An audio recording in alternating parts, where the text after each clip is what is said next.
Today, we're digging into a fascinating text called Introduction to Gnosis by Samael Aun Weor. Now, Gnosis basically means a kind of deep spiritual knowledge, but this book presents it as something else entirely, a scientific system for achieving success in every single part of your life. That's a huge claim, right? So let's break down exactly how this system is supposed to work. So let me just start with this question. What if success wasn't about luck or just grinding harder than everyone else?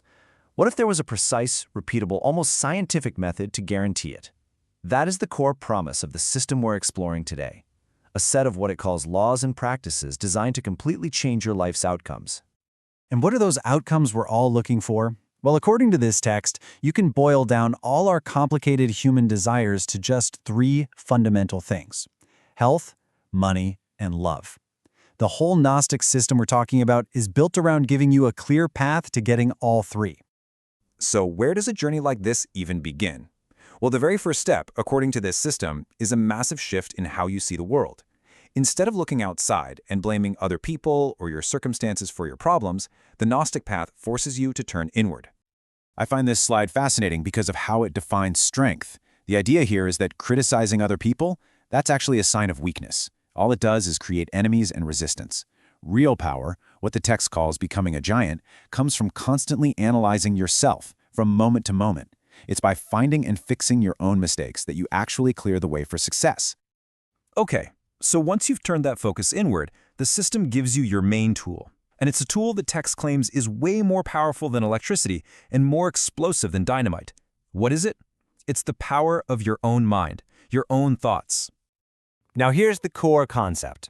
Thoughts aren't just these fuzzy, abstract things happening inside your skull. No, they are described as real, tangible waves of energy. Your brain is basically a radio transmitter, sending out these mental signals that travel through space and can directly reach and influence the minds of other people. So the key to success is learning how to become the master of your own broadcast. But just thinking hard isn't quite enough. The system lays out a three-part formula. First, you need focused mental force to make the project crystal clear in your mind. Second, you have to create favorable circumstances, which really means understanding the people and the world around you. And finally, you need the intelligence to put those first two pieces together in just the right way. And this comes with a huge warning label. The text is very clear that this mental power is a divine gift, and you better not use it to harm people. The law of karma, or, cosmic justice, is treated as an absolute.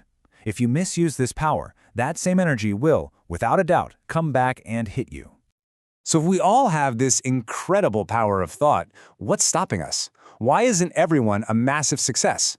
Well, the system points to one single fundamental roadblock: an enemy that lives inside of us and is the source of pretty much all our problems.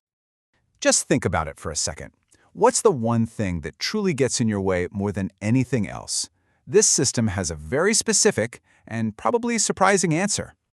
And there it is. The single greatest obstacle, according to this school of thought, is the I, your ego. It's not bad luck, it's not the economy, it's not other people, it's that very sense of self that we all carry around. That is the root cause of every failure and all our suffering.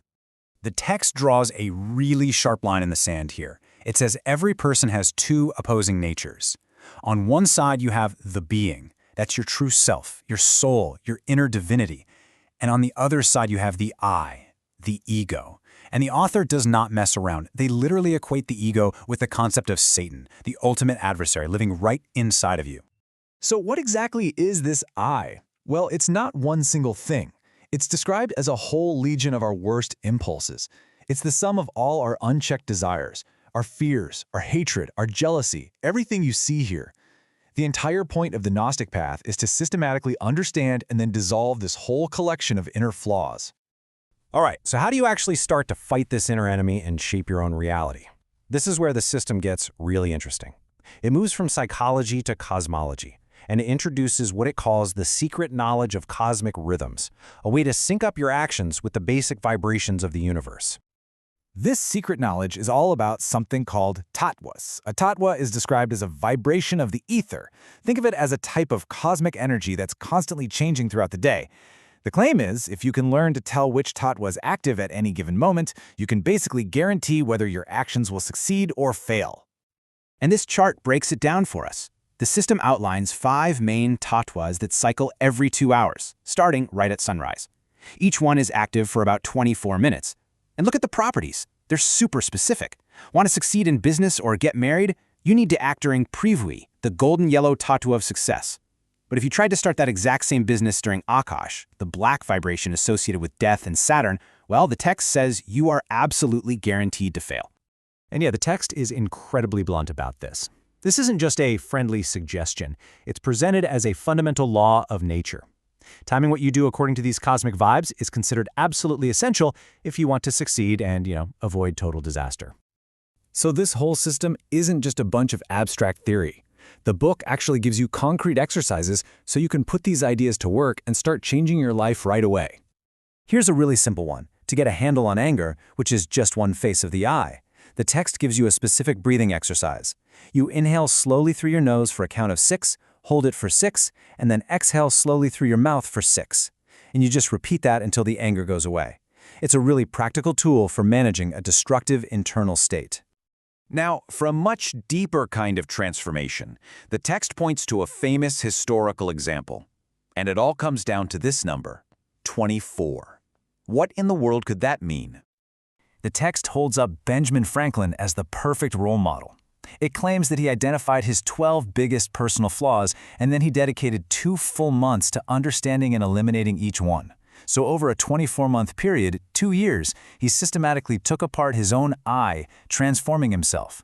This methodical plan is basically presented as the blueprint for how to perfect yourself.